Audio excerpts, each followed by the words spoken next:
Hello, everybody. I hope you had a good vacation. I mean, it's been a crazy summer, but we'll do the best we can.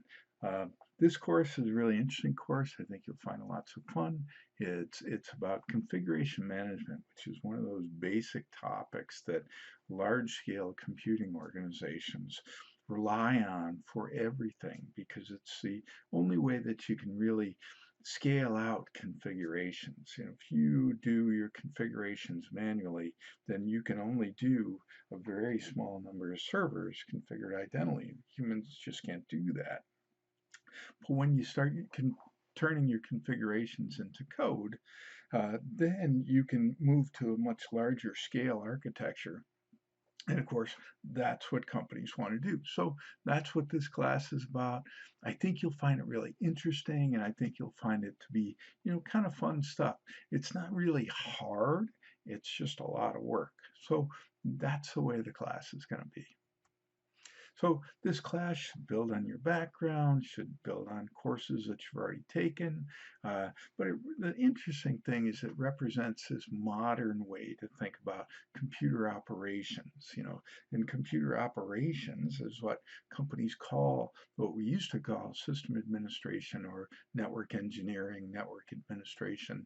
Those two things have been kind of lumped together into computer operations. And computer operations really represents this idea of systems in motion. We don't just deploy a system and then forget about it. It's not like a DNS server or something where you deploy it and then as long as it works, you never mess with it. No, modern operations, you're always iterating on things. You deploy something in a minimal fashion, and then you go back and you make it better, make it better, make it better. And that's what this class is about. Now, to do that, we have to do lots of teamwork because no one individual can do this work, nor would any company want one individual to do this work. Well, why? Because there are those rogue buses driving around on the streets, always threatening to hit the person that we depend on the most.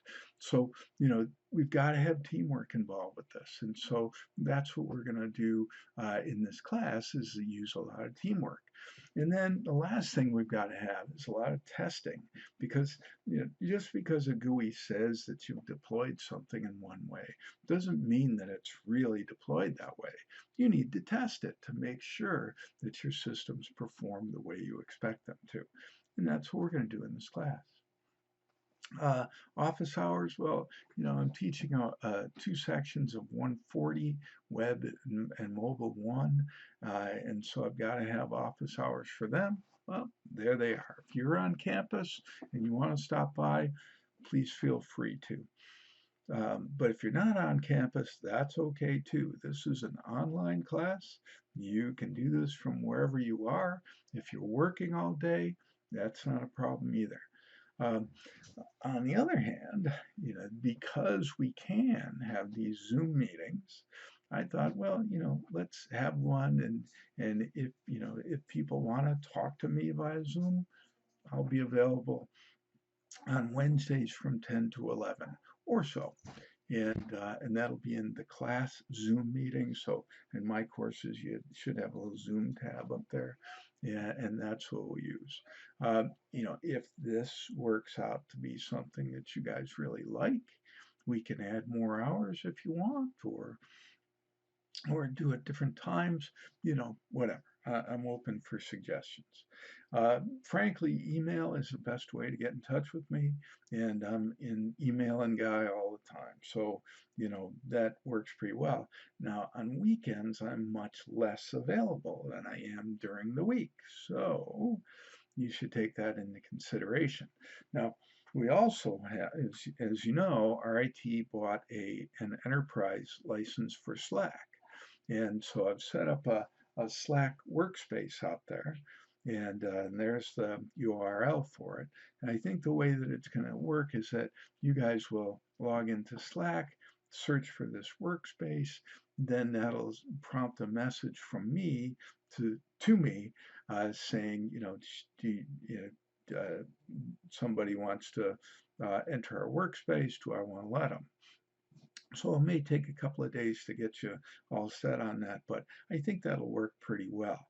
And then within that workspace, we'll be able to organize individual group workspaces too. So hopefully that'll make it so that you guys can work together much more efficiently using Slack, as a way to instant message each other.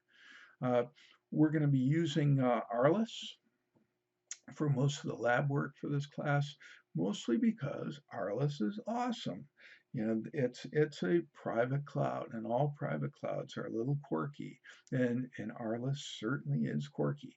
But once you get used to working with Arliss, Arliss is pretty darn nice to work with, and we'll set up groups and things on Arliss so that you guys can all access your configurations and do your work on them and that kind of stuff. So in terms of group tools we'll be using Slack, we'll be using Arliss.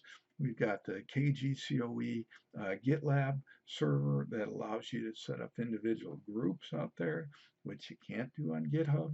And so, we'll use the tools because that's what you guys are going to be expected to do in your jobs. Class syllabus is posted to my courses. And I'll use my courses for everything for the class, and that's just kind of the way things will go. The assignments that you'll have for the class really break down into 4. I kind of forgot one on here. And the first one are the individual exercises, and I'm going to do a recording about those in just a second. So we'll go over those too. Group labs, and you'll be working in groups to do these lab assignments. You can see there's only 4 of them, but I think that it'll take up a lot of your time. So I think that's a good number of labs. A group project, and we'll talk a lot about those group projects, and I'll post lots of things for you on there. And then we'll have an individual final exam, and that should have been on there, but I forgot it. So there you go. The course deliverables, there's the final exam. I knew it was on there. So each lab will be broken down into a bunch of different deliverables, and I'll do a recording that talks about each one of those deliverables. The group project is going to be broken down into 3 separate deliverables, and each one should be 10 points. So, oops, made a little mistake there on the report. But anyhow, so each one of those should be 10 points, and then your final exam. How's the class going to work? Well, this is an online asynchronous class, which means that I'm going to post stuff as quick as I can, and you guys get to work your way through the material. If you're working all day and you want to do the class starting at midnight, that's fine by me. If you're a 6 a.m. person, you can do the whole class at 6 a.m. Whatever works for you is fine.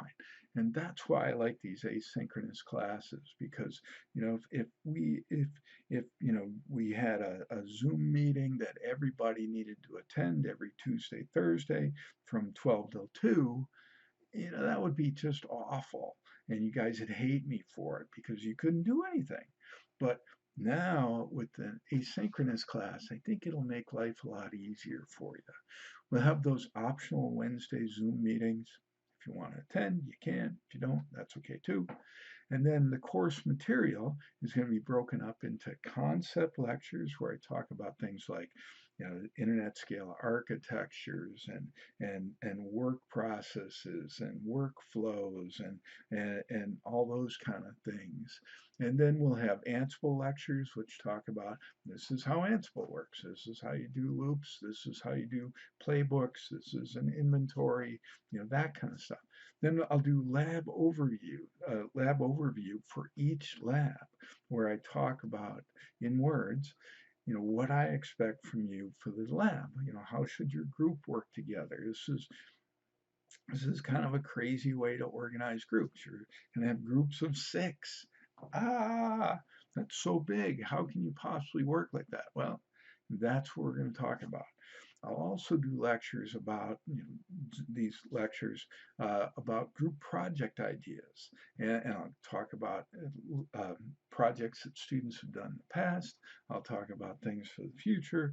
I'll think about, talk about different ideas that you might want to pursue for your group project. You don't have to, but if you want to, here are some ideas. And I'm hopeful that I can post all this stuff in the next 2 to 3 weeks. And what that means is that once it's all posted, you can work through it at pretty much your own speed. Now, to keep you moving, I'm going to have due dates on things like the individual exercises, the group labs, the group project components, and then the final exam. I think that I have to do that. Everybody taking the final exam at the same time. Now, the way that'll work is I'll post it one day, and then you can work on it from home, and it'll be due in like 3 or 4 days later.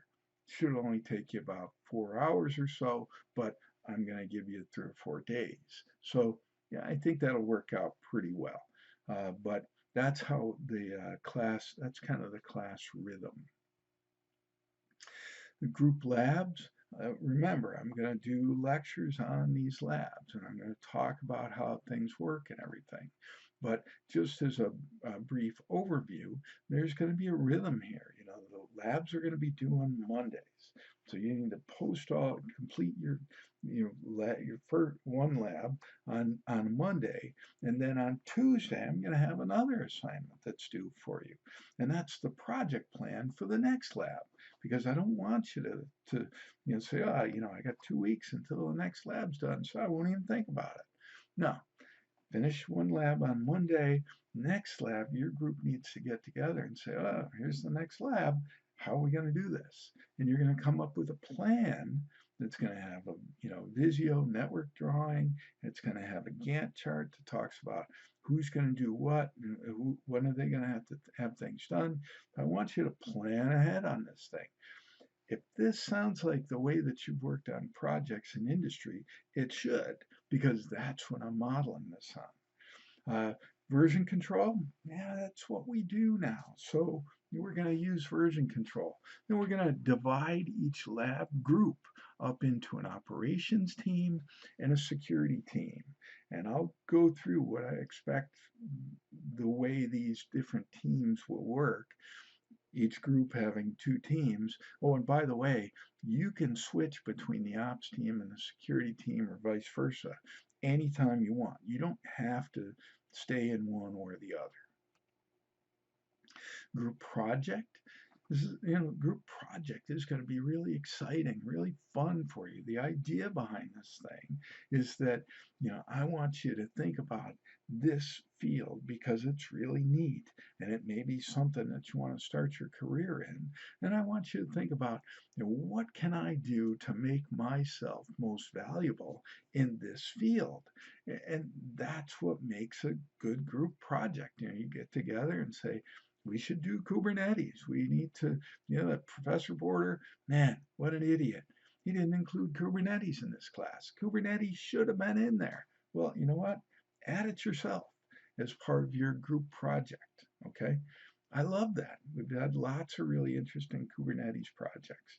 You want to use Swarm, fine, use Swarm, but there's tons of other projects too. But the point is, make the project what you want it to be. That's why it's there. It's there for you to be creative and for you to think about, what do I think is most important? And we've got a process all laid down here, and I'll go through this process with you just so that you see how things work. I'll give you outlines for what goes into a proposal. I'll give you outlines for a presentation. I'll give you outlines for your report. I'll talk about the workflow that connects a proposal to a presentation, and then finally to a report, because they're really closely connected. And we'll talk about all that kind of stuff. So don't be nervous and don't be scared. Doing well in this class, how do you do that? Well, first off, stay healthy. So do what you need to do to stay healthy. That's really important now. Stay current. Don't fall behind. Don't even think about doing the whole class in the last 2 weeks. You can't do it. I have due dates for a reason, and if things are late, I start knocking points off. And why? Because it's the only way I can do it. Look for the big picture. What's the point of learning this kind of stuff? And for a lot of it, the point is, how do we deploy big architectures? How do we deploy, web scale applications? The reason that Google does things the way they do is because it works, and they've found that over time that this is how we scale out. And so those are the kind of things we're going to be talking about. Develop a plan for fitting your classwork into your social life. Now, we're not going to have much social life this semester, but you should have some. And, figure out how to fit all that stuff together and then stick to it. Check your grammar and spell checker. Make sure that you're doing American English. I hate it when I see misspellings and stuff. Why? Because I know your grammar checker and your spell checker pointed those out to you and you chose to ignore them. Main points of the class, main thing, operations as a process. So if you learn system administration as a start, finish, that's not going to get you anyplace. Operations is an ongoing, iterative process where you start and you make things better over time, and you continue to make things better, and you never finish. Configurations as code. As soon as we go to code for our configurations, we've got to treat that code like every other piece of code that we work with. And that means we've got to learn things that our developer colleagues already know. And sometimes we're going to be relying on our developer colleagues to help us out, and that's okay.